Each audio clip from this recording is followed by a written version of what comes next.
यह रहस्य हर किसी के मन में उठता है। आखिर केदारनाथ मंदिर को किसने बनाया और इसका उद्देश्य क्या था? सबसे आश्चर्यजनक बात यह है कि इस मंदिर का शिवलिंग अन्य शिवलिंगों से इतना अलग क्यों है? इसके पीछे कौन सा गूढ़ रहस्य छिपा है? हजारों वर्ष पूर्व, जब विज्ञान अपने आरंभिक चरण में था, उस समय के लोग इस मंदिर के निर्माण में इंटरलॉकिंग जैसी उन्नत तकनीक का ज्ञान कैसे रखते थे? लेकिन सबसे चौंकाने वाली बात यह है कि यह मंदिर 400 वर्षों तक बर्फ के नीचे दबा रहा, फिर भी इसे कोई क्षति नहीं हुई। जब मंदिर के कपाट 6 महीनों के लिए बंद हो जाते हैं, तब अंदर जलने वाला दीपक निरंतर कैसे जलता रहता है? और सबसे बड़ा रहस्य, 2013 की विनाशकारी बाढ़ के दौरान जब पूरा क्षेत्र तबाह हो गया था, तब मंदिर को बचाने के लिए विशाल भीमशिला कैसे और किसने स्थापित की? क्या यह मात्र एक संयोग था या फिर किसी दिव्य शक्ति का संकेत? इन सभी रहस्यों की परतें खोलने के लिए हमारे साथ बने रहिए, क्योंकि इस डॉक्यूमेंट्री में हम आपको केदारनाथ धाम से जुड़े ऐसे अनसुने रहस्य बताएंगे जिनका उत्तर आज भी विज्ञान के पास नहीं है। केदारनाथ धाम, एक चमत्कारिक स्थान। उत्तराखंड की ऊंचाइयों में स्थित केदारनाथ धाम केवल एक मंदिर नहीं है, बल्कि यह आस्था, रहस्य और चमत्कारों का संगम है। 12 ज्योतिर्लिंगों में से एक यह पवित्र स्थल सदियों से श्रद्धालुओं को अपनी ओर आकर्षित करता रहा है। लेकिन क्या आप जानते हैं कि इस मंदिर के प्रत्येक पत्थर के पीछे अनगिनत कहानियां छिपी हुई हैं? ये कहानियां केवल धर्म और आस्था से नहीं, बल्कि विज्ञान और चमत्कारों से भी जुड़ी हुई हैं। 16 जून 2013 की वह काली रात, जब प्रकृति ने अपना प्रचंड तांडव दिखाया और केदारनाथ के चारों ओर विनाश का मंजर था। मंदाकिनी नदी उफान पर थी, चौराबारी ग्लेशियर पिघल चुका था और तेज बारिश ने पूरे क्षेत्र को जलमग्न कर दिया था। पहाड़ों की सुंदरता एक पल में ही विनाश में बदल गई। होटल, घर, दुकानें, सब कुछ बह गया। हजारों लोग काल के गाल में समा गए और लाखों बेघर हो गए। लेकिन इस महाविनाश के बीच एक चमत्कार हुआ, एक ऐसी घटना जिसने लोगों की आस्था को और अधिक गहरा कर दिया। बाढ़ का पानी मंदिर की ओर बढ़ रहा था। ऐसा लग रहा था कि यह प्रलय भगवान शिव के इस पवित्र धाम को भी निगल जाएगी। लेकिन तभी एक विशालकाय शिला, जो अब भीमशिला के नाम से जानी जाती है, पानी के साथ बहती हुई मंदिर के ठीक पीछे आकर रुक गई। यह पत्थर लगभग 50 फीट पीछे आकर स्थिर हो गया और एक ढाल की तरह मंदिर को बचाने लगा। यह शिला मंदिर को टूटने से बचाते हुए पानी के प्रवाह को 2 भागों में विभाजित कर दिया। परिणाम स्वरूप बाढ़ का पानी मंदिर को छुए बिना दोनों तरफ से बहता चला गया। आसपास के सभी ढांचे नष्ट हो गए, लेकिन केदारनाथ मंदिर अडिग खड़ा रहा। यह केवल एक संयोग नहीं हो सकता। ऐसा प्रतीत हुआ मानो भगवान शिव की कृपा स्वयं इस स्थान की रक्षा कर रही हो। आज भी यह शिला मंदिर के पीछे स्थित है और भक्त इसे नमन करने आते हैं। लेकिन सवाल अब भी बना हुआ है, क्या यह मात्र एक प्राकृतिक घटना थी या फिर भगवान शिव का कोई अलौकिक चमत्कार? यह केदारनाथ धाम में आस्था और चमत्कार का जीवंत प्रमाण है। इस विशाल शिला को स्थानीय लोगों ने भीमशिला का नाम दिया, जो महाभारत के महाबली भीम की शक्ति और भगवान शिव की कृपा का प्रतीक मानी जाती है। किंवदंती है कि जब 2013 की विनाशकारी बाढ़ आई, तो यह विशाल शिला किसी दिव्य शक्ति के प्रभाव से बहकर आई और मंदिर के ठीक पीछे स्थिर हो गई। इस शिला ने जल प्रलय के प्रचंड वेग को रोक दिया, जिससे मंदिर और उसमें शरण लिए हुए सैकड़ों श्रद्धालुओं की रक्षा हुई। वैज्ञानिकों के अनुसार यह पत्थर पहाड़ से खिसक कर नीचे आया था। लेकिन यह संयोग मात्र था या शिव की कृपा? यह प्रश्न आज भी अनसुलझा है। यह भीमशिला लगभग 20 से 25 फीट लंबी और 10 से 15 फीट चौड़ी है, जिसका अनुमानित वजन 1000 टन से अधिक है। यदि यह शिला मंदिर से टकरा जाती तो मंदिर पूरी तरह नष्ट हो सकता था। लेकिन आश्चर्यजनक रूप से यह ठीक उस स्थान पर रुकी जहां उसकी आवश्यकता थी और जल प्रवाह को 2 भागों में विभाजित कर दिया। यह केवल एक संयोग था या किसी दैवीय शक्ति की लीला? यह आज भी एक रहस्य है। केदारनाथ मंदिर की संरचना भी अपने आप में अद्भुत है। यह प्राचीन भारतीय वास्तुकला की उत्कृष्ट कृति है, जिसमें इंटरलॉकिंग तकनीक का प्रयोग किया गया है। बिना किसी गाड़े या सीमेंट के भारी पत्थरों को इस तरह से तराशा गया कि वे एक दूसरे में पूरी तरह फिट हो जाएं। हजारों साल पहले, जब न तो आधुनिक मशीनें थीं और न ही उन्नत तकनीक। तब भारतीय शिल्पकारों ने इस मंदिर का निर्माण इतनी सुदृढ़ता से किया कि यह आज भी समय की हर परीक्षा में खरा उतर रहा है। इतिहासकारों और वैज्ञानिकों के लिए यह एक रहस्य है कि इस तकनीक के माध्यम से मंदिर को इतनी मजबूती कैसे दी गई कि यह भूकंप, भारी हिमपात और विनाशकारी बाढ़ के बावजूद अडिग बना रहा। 2013 की आपदा में जब पूरा क्षेत्र तबाह हो गया था, तब भी केदारनाथ मंदिर अचल खड़ा रहा। इसकी दीवारें आज भी वैसे ही मजबूत हैं जैसे सदियों पहले थीं। यह रहस्यमय निर्माण न केवल वास्तुकला की श्रेष्ठता को दर्शाता है, बल्कि यह भी संकेत देता है कि प्राचीन भारत में विज्ञान और शिल्पकला कितनी उन्नत थी। तो यह प्रश्न उठता है, आखिर इस दिव्य मंदिर का निर्माण किसने किया? किंवदंती कहती है कि स्वयं पांडवों ने अपने पापों के प्रायश्चित के लिए भगवान शिव की तपस्या करते हुए इस मंदिर की स्थापना की थी। कहा जाता है कि महाभारत युद्ध के बाद पांडव अपने कुल के विनाश का प्रायश्चित करने के लिए शिव की शरण में आए थे, लेकिन शिव उनसे अप्रसन्न होकर केदारनाथ में अदृश्य हो गए। पांडवों ने कठोर तपस्या की, तब जाकर भगवान शिव ने प्रकट होकर उन्हें दर्शन दिए और उनकी प्रार्थना स्वीकार की।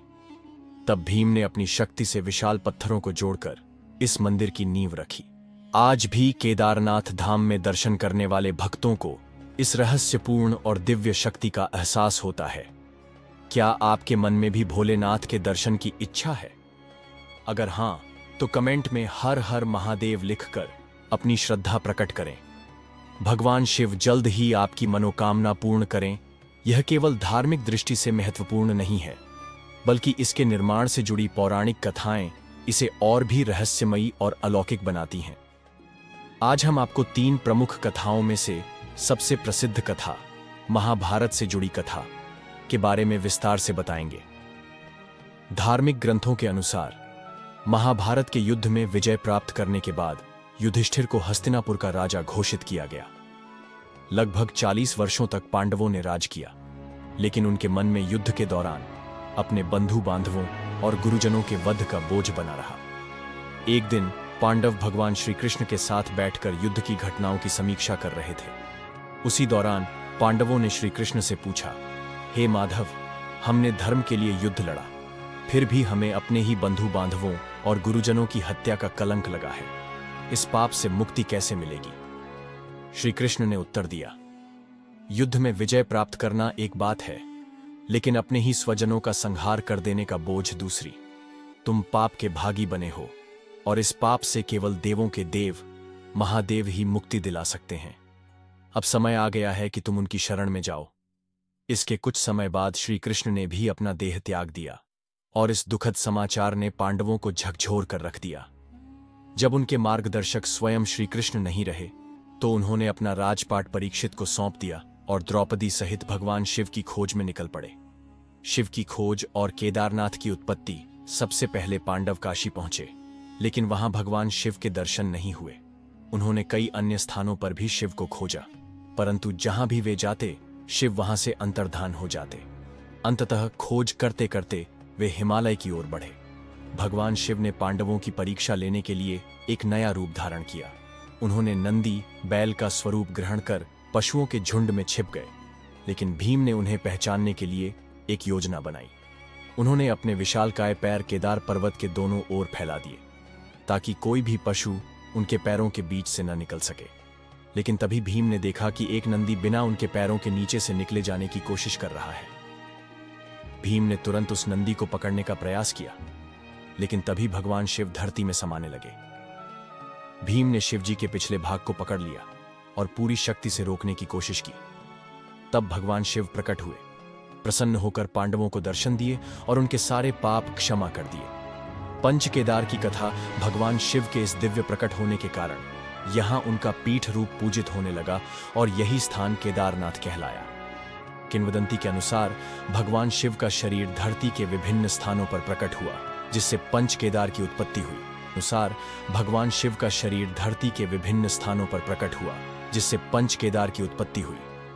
केदारनाथ, जहां भगवान शिव की पीठ पूजित है, तुंगनाथ, जहां उनकी भुजाएं प्रकट हुईं, रुद्रनाथ, जहां उनका मुख प्रकट हुआ, मदमहेश्वर, जहां उनकी नाभि प्रकट हुई, कल्पेश्वर, जहां उनकी जटाएं प्रकट हुईं।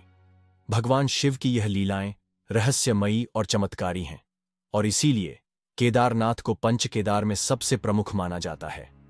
कहते हैं कि यहां आकर सच्चे मन से की गई भक्ति और तपस्या से समस्त पापों का नाश हो जाता है। केदारनाथ एक अनंत रहस्य कहा जाता है कि यह स्थान महादेव का प्रिय धाम है, जहां वे स्वयं विराजमान हैं। यहां कई रहस्यमयी घटनाएं घटित होती रहती हैं, जिनका कोई वैज्ञानिक प्रमाण नहीं मिल पाया है। ऐसा कहा जाता है कि यह मंदिर हजारों वर्षों से अविचल खड़ा है और हर तबाही के बाद भी यह पुनः स्थापित हो जाता है। केदारनाथ न केवल आस्था का केंद्र है, बल्कि एक ऐसा रहस्यमयी स्थान है जहां स्वयं भगवान शिव का दिव्य प्रभाव आज भी अनुभव किया जा सकता है। अगर आप एक विस्तृत डॉक्यूमेंट्री देखना चाहते हैं तो हमें कमेंट में जरूर बताएं। हम अगली बार आपको इस रहस्यमयी यात्रा पर लेकर चलेंगे, जहां हम केदारनाथ मंदिर के निर्माण और इसके अद्भुत इतिहास को विस्तार से जानेंगे। केदारनाथ मंदिर का दूसरा सबसे प्राचीन और महत्वपूर्ण पौराणिक संदर्भ भगवान विष्णु के अवतार नर नारायण आर्षि की कठोर तपस्या से जुड़ा हुआ है। शिव पुराण की कोटि रुद्र संहिता में उल्लेख मिलता है कि बद्री वन में नर नारायण आर्षि ने पार्थिव शिवलिंग की स्थापना कर उसकी घोर तपस्या की। इस तपस्या से प्रसन्न होकर भगवान शिव प्रकट हुए और वरदान मांगने को कहा। नर नारायण आर्षि ने भगवान शिव से विनम्र प्रार्थना की कि वे इस पवित्र स्थान पर सदैव ज्योतिर्लिंग के रूप में विराजमान रहें, ताकि आने वाले युगों तक भक्तगण उनके दिव्य स्वरूप के दर्शन कर सकें।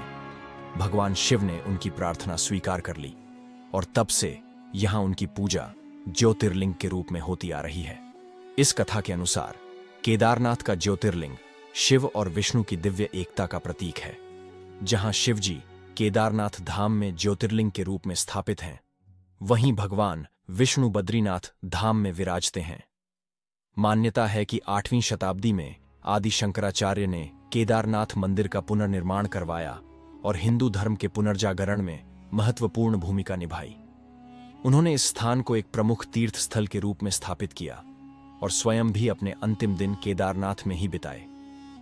ऐसा कहा जाता है कि मोक्ष प्राप्त करने के बाद उनकी समाधि मंदिर के पीछे स्थापित की गई, जहां आज भी भक्तगण उनकी स्मृति में दर्शन करने आते हैं। कुछ इतिहासकार, जैसे प्रसिद्ध शोधकर्ता डॉ. शिव प्रसाद डबराल, मानते हैं कि शैव संप्रदाय के अनुयायी आदि शंकराचार्य और उनके शिष्यों के आगमन से बहुत पहले ही इस क्षेत्र में सक्रिय थे। यही कारण है कि केदारनाथ मंदिर की प्राचीनता को लेकर सटीक अनुमान लगाना कठिन है, खासकर जब पुरानी पाली और ब्राह्मी लिपियों को अभी तक पूरी तरह पढ़ा नहीं जा सका है। इतिहास में एक और रोचक प्रमाण मिलता है। मध्य प्रदेश के ग्वालियर राज्य में मिले एक प्राचीन शिलालेख के अनुसार मालवा के राजा भोज, जिन्होंने 1077 से 1099 ईस्वी तक शासन किया, को केदारनाथ मंदिर के निर्माण में योगदान देने वाला प्रमुख शासक माना जाता है। यह दावा एपिग्राफिया इंडिका नामक ग्रंथ में भी दर्ज है, जो इस बात का प्रमाण है कि केदारनाथ मंदिर का वर्तमान स्वरूप सदियों के बदलावों और पुनर्निर्माण का परिणाम है। सन 1882 के एक दस्तावेज के अनुसार केदारनाथ मंदिर का एक बड़ा भाग ठोस पत्थरों से निर्मित है और गर्भगृह की छत पर सोने से मढ़ा हुआ एक भव्य शिखर मौजूद है। मंदिर के सामने यात्रियों के ठहरने के लिए पक्के भवन बनाए गए हैं, जबकि पुजारियों के निवास के लिए मंदिर के दक्षिणी हिस्से में विशेष स्थान है। यह भी कहा जाता है कि मूल मंदिर का एक भाग समय के साथ क्षतिग्रस्त हो गया था, जिसके बाद इसे दोबारा नए रूप में स्थापित किया गया। अब सवाल उठता है, केदारनाथ मंदिर वास्तव में कितने हजार वर्षों पुराना हो सकता है? क्या यह केवल पौराणिक कथाओं तक सीमित है, या इसके पीछे कोई ऐतिहासिक प्रमाण भी है? अपनी राय हमें कमेंट में जरूर बताएं। यह कितना आश्चर्यजनक है कि भारत के प्राचीन मंदिरों का निर्माण एक अद्भुत ज्यामितीय संरचना के अनुसार हुआ है। खासकर उत्तर से दक्षिण तक फैले 7 शिव मंदिरों का 79 डिग्री देशांतर रेखा पर स्थित होना विज्ञान और आध्यात्म का एक रहस्यमयी संगम प्रतीत होता है। उत्तराखंड के केदारनाथ से लेकर दक्षिण के रामेश्वरम ज्योतिर्लिंग तक यह सभी मंदिर एक सीधी रेखा में अवस्थित हैं। लेकिन यहाँ केवल केदारनाथ और रामेश्वरम ही नहीं, बल्कि इनके बीच स्थित 5 अन्य मंदिर भी इसी रेखा में हैं। कालेश्वर, श्रीकालाहस्ती, एकम्बरेश्वर, अरुणाचलेश्वर और चिदम्बरम मंदिर। यह केवल धार्मिक आस्था का विषय नहीं, बल्कि एक अद्भुत भू आकृतिक संरचना भी है, जो यह सिद्ध करती है कि हजारों वर्ष पूर्व हमारे पूर्वजों को न केवल उन्नत वास्तुशास्त्र का ज्ञान था, बल्कि वे पृथ्वी की ज्यामितीय स्थिति को भी समझते थे। अब सोचिए, जब न तो उपग्रह तकनीक थी, न ही आधुनिक जीपीएस, तब हमारे पूर्वजों ने इतनी सटीकता के साथ इन मंदिरों को एक ही सीध में कैसे स्थापित किया? क्या यह केवल एक संयोग है, या फिर प्राचीन भारतीय ज्ञान और खगोल विज्ञान की कोई गूढ़ तकनीक? यह भी रोचक है कि इन मंदिरों की स्थापना अलग अलग समय में हुई, फिर भी इनका एक ही रेखा में होना हमें एक अदृश्य रहस्य से जोड़ता है। उज्जैन के महर्षि पाणिनि संस्कृत विश्वविद्यालय के प्रोफेसर डॉ. उपेंद्र भार्गव के अनुसार यह तथ्य सत्य है कि यह सभी मंदिर 79 डिग्री देशांतर पर स्थित हैं, लेकिन यह स्पष्ट नहीं कि इन्हें किसी विशेष ज्यामितीय संरचना के तहत बनाया गया था। फिर भी इनमें वास्तु सिद्धांतों का सूक्ष्मता से पालन किया गया है। संभवतः यह कोई साधारण निर्माण नहीं, बल्कि किसी प्राचीन विज्ञान का संकेत है, जिसे आज भी आधुनिक विज्ञान पूरी तरह समझ नहीं पाया है। क्या यह खगोल शास्त्र और भूगोल का चमत्कार था, या फिर कोई ऐसा प्राचीन ज्ञान जिसे हम अभी तक पूरी तरह समझ नहीं पाए? इतिहास में कई रहस्यमय घटनाएं दर्ज हैं, जिनमें विज्ञान और अध्यात्म का संगम देखने को मिलता है। विमान निर्माण का पहला सिद्धांत भी प्राचीन ग्रंथों में वर्णित है, जिसे बाद में आधुनिक विज्ञान ने विस्तार दिया। ऐसे में यह सोचना भी रोचक है कि क्या इन मंदिरों की सटीक ज्यामितीय स्थिति भी किसी गुप्त विज्ञान का हिस्सा हो सकती, संयोग मात्र है, या किसी गहरे रहस्य की परतें? यह प्रश्न आज भी अनसुलझा है, जो हमें प्राचीन भारतीय ज्ञान की अद्भुत गहराइयों में झांकने के लिए प्रेरित करता है। प्राचीन भारतीय शास्त्रों में अनेक ऐसी अद्भुत और रहस्यमयी तकनीकों का उल्लेख मिलता है, जिन्हें आज भी समझ पाना कठिन है। हमारे पूर्वजों के ज्ञान और परंपराओं में विज्ञान और अध्यात्म का गहरा समन्वय था। अगर आप भी ऐसी किसी प्राचीन भारतीय तकनीक के बारे में जानते हैं, तो कमेंट में जरूर बताएं, ताकि दूसरे लोग भी हमारे गौरवशाली अतीत से परिचित हो सकें। अब हम उस रहस्यमय घटना की चर्चा करते हैं, जो सदियों से भक्तों और वैज्ञानिकों को समान रूप से हैरान कर रही है। केदारनाथ मंदिर का अद्भुत दीपक। हर वर्ष जब सर्दियों में हिमालय की ऊंची चोटियों पर बर्फ की मोटी चादर बिछ जाती है और मंदिर के कपाट बंद कर दिए जाते हैं, तो एक ऐसा चमत्कार होता है जिसे आज तक कोई नहीं समझ पाया। मंदिर के अंदर जलने वाला दीपक बिना किसी देख रेख के पूरे 6 महीने तक अविरत जलता रहता है। यह कैसे संभव है, जब वहां कोई मनुष्य उपस्थित ही नहीं होता? कौन इसकी लौ को बुझने से बचाता है? इतना ही नहीं, एक और रहस्य और भी चौंकाने वाला है। जब कपाट बंद होते हैं, तो यह सवाल उठता है कि इस दौरान शिवलिंग की पूजा कौन करता है। मान्यता है कि जब आम भक्तों के लिए मंदिर के द्वार बंद हो जाते हैं, तब देवता और गंधर्व स्वयं केदारनाथ में विराजमान होकर भगवान शिव की उपासना करते हैं। ऐसी कथाएं प्रचलित हैं कि जब सर्दियों में इंसानों की पहुंच यहां तक असंभव हो जाती है, तब स्वर्ग से दिव्य आत्माएं इस पवित्र स्थल पर आती हैं और भगवान शिव की सेवा करती हैं। जब 6 महीने बाद कपाट खोले जाते हैं, तो न केवल दीपक जलता हुआ पाया जाता है, बल्कि मंदिर के भीतर की स्वच्छता भी ज्यों की त्यों बनी रहती है। कोई धूल नहीं, कोई अस्त व्यस्तता नहीं। ऐसा प्रतीत होता है जैसे वहां प्रतिदिन पूजा अर्चना होती रही हो। क्या यह किसी अदृश्य शक्ति का प्रमाण नहीं? क्या यह संकेत नहीं देता कि भगवान शिव स्वयं यहां विराजमान है? वैज्ञानिक दृष्टिकोण से देखा जाए तो यह घटना आज भी एक गूढ़ पहेली बनी हुई है। बिना किसी बाहरी ईंधन या देखभाल के दीपक का जलते रहना भौतिक विज्ञान के नियमों को चुनौती देता है। इतना ही नहीं, मंदिर की शुद्धता और स्वच्छता भी एक बड़ा रहस्य है। यह कैसे संभव है कि 6 महीने तक बंद रहने के बावजूद मंदिर ठीक उसी स्थिति में मिलता है जैसा भक्त उसे छोड़कर गए थे? धार्मिक मान्यता के अनुसार जब कपाट बंद किए जाते हैं, तो भगवान शिव की प्रतिमा को विशेष रूप से खी मठ ले जाया जाता है, जो उत्तराखंड का एक पवित्र स्थल है। वहां सर्दियों के दौरान शिव की पूजा विधिपूर्वक जारी रहती है। कहा जाता है कि मंदाकिनी और अलकनंदा नदियों के संगम पर स्थित यह स्थल भी दिव्य शक्तियों से परिपूर्ण है। आखिर इस रहस्य का उत्तर क्या है? क्या यह भगवान शिव का साक्षात प्रमाण है, या फिर एक अनसुलझी वैज्ञानिक पहेली? यह प्रश्न सदियों से लोगों के मन में घूम रहा है और शायद हमेशा घूमता रहेगा। यह संस्करण ज्यादा रोमांचक और रहस्यमयी बना दिया गया है ताकि दर्शकों को अधिक आकर्षक लगे। क्या आपको यह पसंद आया या आप इसमें और कुछ जोड़ना चाहते हैं? बद्रीनाथ धाम, एक मंदिर जिसने खुद अपने विनाश की भविष्यवाणी की। क्या आपने कभी किसी ऐसे मंदिर के बारे में सुना है जो खुद अपने अंत की भविष्यवाणी कर चुका हो? एक ऐसा धाम जहां हर साल घटने वाली रहस्यमय घटनाएं इस बात का संकेत देती हैं कि शायद जल्द ही यह मंदिर इस दुनिया से विलुप्त हो जाएगा। उत्तराखंड की ऊंची ऊंची पर्वत श्रृंखलाओं में बसा बद्रीनाथ धाम केवल एक तीर्थ स्थल नहीं, बल्कि सनातन धर्म के अनगिनत रहस्यों और दिव्य चमत्कारों का केंद्र है। इसे दूसरा बैकुंठ कहा जाता है, लेकिन सवाल यह है कि इस धाम में ऐसा क्या है जो इसे धरती पर भगवान विष्णु का सबसे अद्भुत और रहस्यमय स्थान बनाता है। बद्रीनाथ मंदिर वर्ष में केवल 6 महीने के लिए खुलता है, और इसके बाद जब मंदिर के पट बंद कर दिए जाते हैं तब भी यहां जलने वाली अखंड ज्योति बुझती नहीं। ये कैसे संभव है? कौन सी अदृश्य शक्ति इस दिव्य प्रकाश को जलाए रखती है?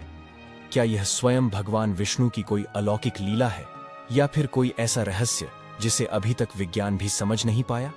हिंदू धर्म में शंख बजाने को विशेष रूप से शुभ माना गया है, फिर भी बद्रीनाथ मंदिर में पूजा के दौरान कभी भी शंख नहीं बजाया जाता। आखिर क्यों?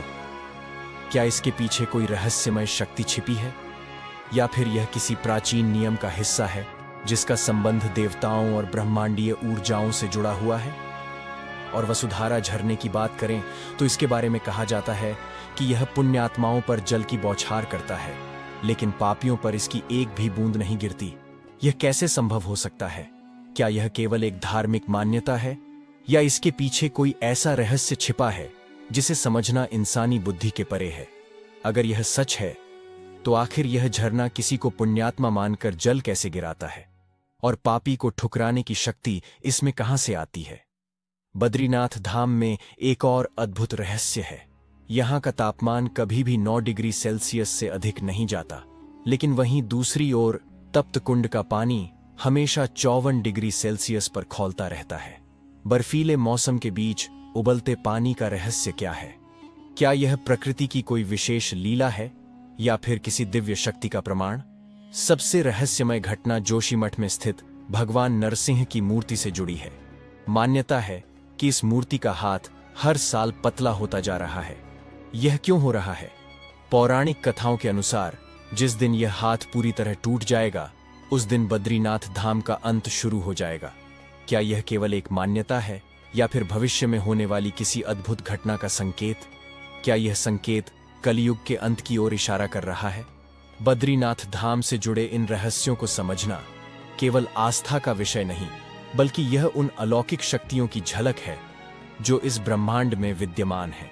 क्या विज्ञान कभी इन रहस्यों को सुलझा पाएगा, या यह चमत्कारी घटनाएं युगों युगों तक इंसान की सोच से परे बनी रहेंगी? बद्रीनाथ धाम के अद्भुत रहस्य। एक अलौकिक यात्रा। क्या भीम पुल केवल एक साधारण प्राकृतिक संरचना है, या इसके निर्माण के पीछे कोई रहस्यमयी शक्ति छिपी है?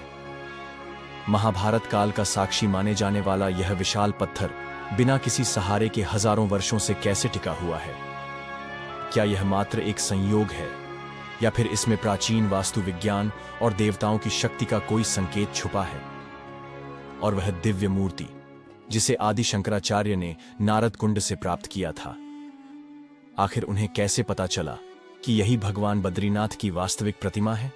क्या यह केवल आध्यात्मिक आस्था का परिणाम था, या इसके पीछे किसी दिव्य संकेत या यौगिक दृष्टि का रहस्य छुपा था?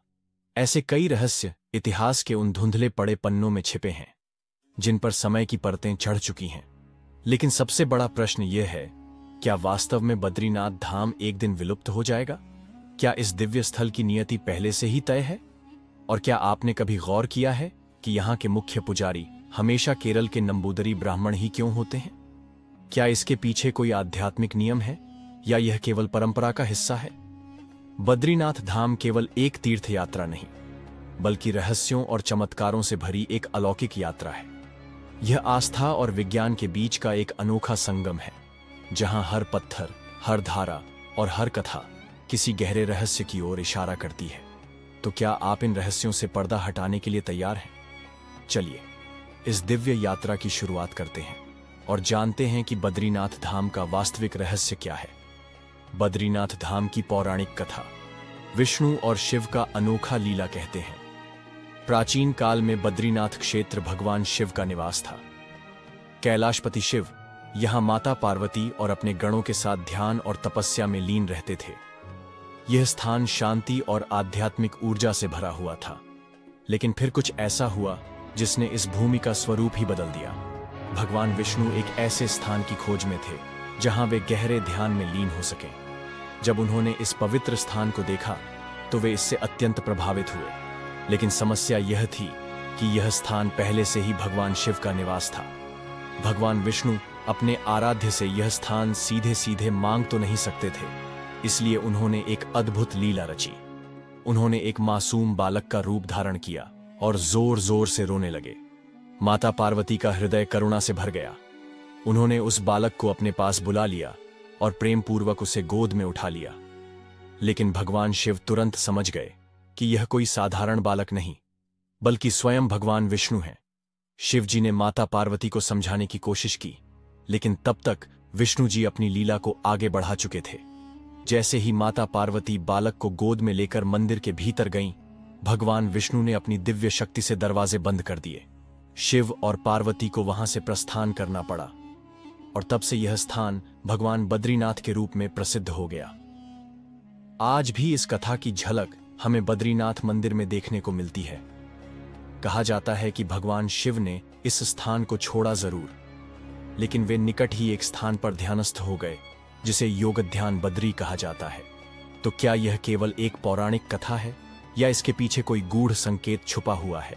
क्या यह दर्शाता है कि सृष्टि के संचालन में भगवान विष्णु और शिव के बीच कोई दिव्य योजना है जिसे आम मानव की बुद्धि समझ नहीं सकती? आइए इस रोमांचक यात्रा में आगे बढ़ते हैं और बद्रीनाथ धाम के अन्य रहस्यों की परतें खोलते हैं। बद्रीनाथ धाम का अलौकिक रहस्य। एक दिव्य प्रतिमा की अद्भुत गाथा। माता पार्वती के मातृत्व भाव ने उन्हें बालक को शांत करने के लिए प्रेरित किया, लेकिन तभी भगवान विष्णु ने अपनी दिव्य लीला का अगला चरण आरंभ कर दिया। जैसे ही माता पार्वती उस बालक को लेकर भीतर गईं, विष्णु ने द्वार बंद कर लिया और घोषणा की कि अब से वे इसी स्थान पर निवास करेंगे और अपने भक्तों को साक्षात दर्शन देंगे। भगवान शिव ने यह सुना तो वे मंद मंद मुस्कुराए, क्योंकि वे स्वयं केदारनाथ जाने की तैयारी में थे, जहां उन्हें कलयुग के संकटों से अपने भक्तों की रक्षा करनी थी। भगवान शिव ने प्रसन्न होकर विष्णु को आशीर्वाद दिया कि यह स्थान अब से बद्रीनाथ धाम कहलाएगा और भक्तगण यहां भगवान नारायण के रूप में उनकी आराधना करेंगे। इसी क्षण से यह धाम वैकुंठ के समान पूज्य हो गया। मान्यता है कि इस पवित्र मंदिर का निर्माण स्वयं देव शिल्पी विश्वकर्मा ने देवताओं के आग्रह पर किया था।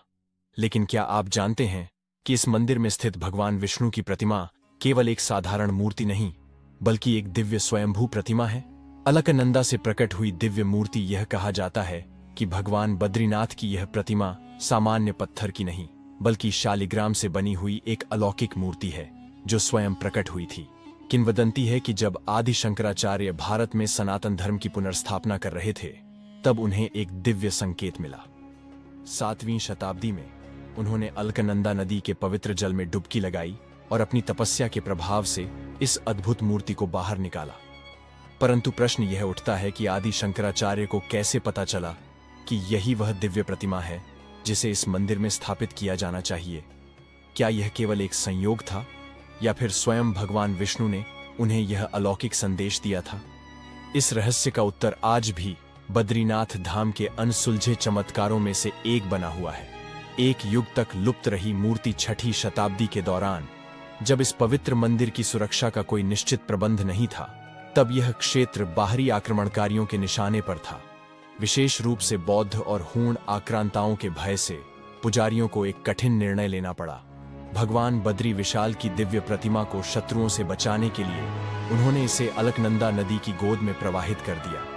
यह एक ऐसा निर्णय था जिसकी कल्पना भी किसी ने नहीं की थी। सदियों तक यह मूर्ति लुप्त रही और कोई नहीं जानता था कि यह कहां गई।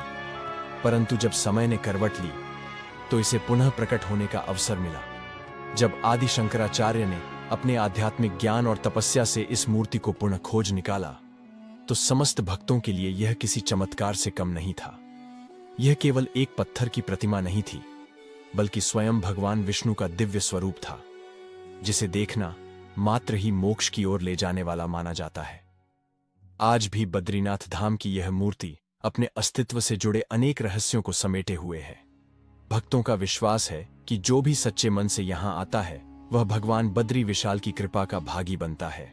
यही कारण है कि बद्रीनाथ केवल एक मंदिर नहीं, बल्कि एक जीवंत आध्यात्मिक शक्ति केंद्र है, जहां हर शिला, हर धारा और हर श्वास में भगवान विष्णु की दिव्य उपस्थिति का अनुभव किया जा सकता है। बद्रीनाथ धाम का रहस्य। जब आदि शंकराचार्य ने खोजी दिव्य प्रतिमा सैकड़ों वर्षों बाद, जब आदि शंकराचार्य बद्रीनाथ पहुंचे, तो उन्होंने इस पावन धाम की मूल प्रतिमा के बारे में जानकारी प्राप्त करनी चाहिए। जब उन्होंने वहां के पुजारियों से इस विषय में पूछा, तो उन्हें बताया गया कि उनके पूर्वजों ने मूर्ति को सुरक्षित रखने के लिए नदी में प्रवाहित कर दिया था। लेकिन यह कोई नहीं जानता था कि वह दिव्य प्रतिमा किस दिशा में गई। यह सुनकर आदि शंकराचार्य गहन ध्यान में लीन हो गए। उनकी अलौकिक दृष्टि ने उन्हें मार्ग दिखाया और वे बिना किसी विलंब के अलकनंदा नदी की ओर बढ़ चले। पुजारियों और श्रद्धालुओं की उत्सुक और चिंतित नजरें उन पर टिकी थीं। तभी कुछ ऐसा हुआ जिसकी किसी ने कल्पना भी नहीं की थी। आदि शंकराचार्य सीधे नारद कुंड में कूद पड़े। पुजारियों में हाहाकार मच गया, क्योंकि नारद कुंड अपनी गहराई और रहस्यमय प्रकृति के लिए प्रसिद्ध था। कहा जाता था कि उसमें गिरने के बाद जीवित लौटना असंभव था। लेकिन शंकराचार्य कोई साधारण मानव नहीं थे। वे एक दिव्य पुरुष थे, जिन्हें सिद्धियां प्राप्त थीं। कुछ ही क्षणों के बाद जब वे कुंड से बाहर निकले, तो उनके हाथों में वही दिव्य प्रतिमा थी, जिसे सदियों पहले सुरक्षित रखने के लिए नदी में प्रवाहित कर दिया गया था। यह दृश्य देखकर सभी श्रद्धालु स्तब्ध रह गए। यह किसी चमत्कार से कम नहीं था। शास्त्रों के अनुसार बद्रीनाथ मंदिर में भगवान नारायण की पूजा 6 महीने मनुष्य करते हैं और शेष 6 महीने स्वयं देवता उनकी आराधना करते हैं। जब मंदिर के द्वार बंद होते हैं, तब बद्री विशाल की उत्सव मूर्ति को जोशीमठ ले जाया जाता है, जहां विधिवत पूजा जारी रहती है। लेकिन क्या आपने कभी सोचा है कि बद्रीनाथ धाम के कपाट पूरे 6 महीने तक क्यों बंद रहते हैं? क्या यह केवल प्रतिकूल मौसम की वजह से होता है, या इसके पीछे कोई गहरा रहस्य छिपा है? पौराणिक मान्यताओं के अनुसार हर वर्ष अक्टूबर-नवंबर के समय यहां भीषण बर्फबारी होती है, जिससे संपूर्ण क्षेत्र बर्फ की मोटी चादर में ढक जाता है। रास्ते अवरुद्ध हो जाते हैं और वहां पहुंचना असंभव हो जाता है। इसलिए भक्तों की सुरक्षा को ध्यान में रखते हुए मंदिर के कपाट बंद कर दिए जाते हैं। लेकिन इस प्राकृतिक बाधा के अलावा एक और रहस्य जुड़ा है। कहा जाता है कि जब मंदिर बंद हो जाता है, तब देवता और दिव्य शक्तियां वहां निवास करती हैं। कई साधु संतों और भक्तों ने यह दावा किया है कि जब मंदिर के कपाट खोले जाते हैं, तो अंदर अद्भुत दिव्य सुगंध और ताजा फूल मिलते हैं, मानो कोई अदृश्य शक्ति वहां पूजा अर्चना कर रही हो। क्या यह केवल आस्था है, या सच में बद्रीनाथ धाम के भीतर कोई दैवीय शक्ति कार्यरत है? यह प्रश्न आज भी अनुत्तरित है, लेकिन यही इस स्थान का सबसे बड़ा रहस्य भी है। बद्रीनाथ धाम की अखंड ज्योति का रहस्य। बद्रीनाथ धाम, जिसे स्वयं भगवान विष्णु का दिव्य धाम कहा जाता है, अपने अद्भुत चमत्कारों और रहस्यों के कारण अनंत श्रद्धा का केंद्र बना हुआ है। हर वर्ष जब बद्रीनाथ मंदिर के कपाट बंद किए जाते हैं, तो यह स्थान 6 महीनों तक निर्जन रहता है। ना कोई पुजारी, ना कोई भक्त और ना ही कोई दीप जलाने वाला। लेकिन सबसे हैरान करने वाली बात यह है कि इस दौरान मंदिर में जलने वाली अखंड ज्योति कभी बुझती नहीं। आखिर यह दिव्य ज्योति जलाए कौन रखता है? क्या यह किसी अदृश्य शक्ति का चमत्कार है, या स्वयं भगवान विष्णु की लीला? दिव्य ज्योति का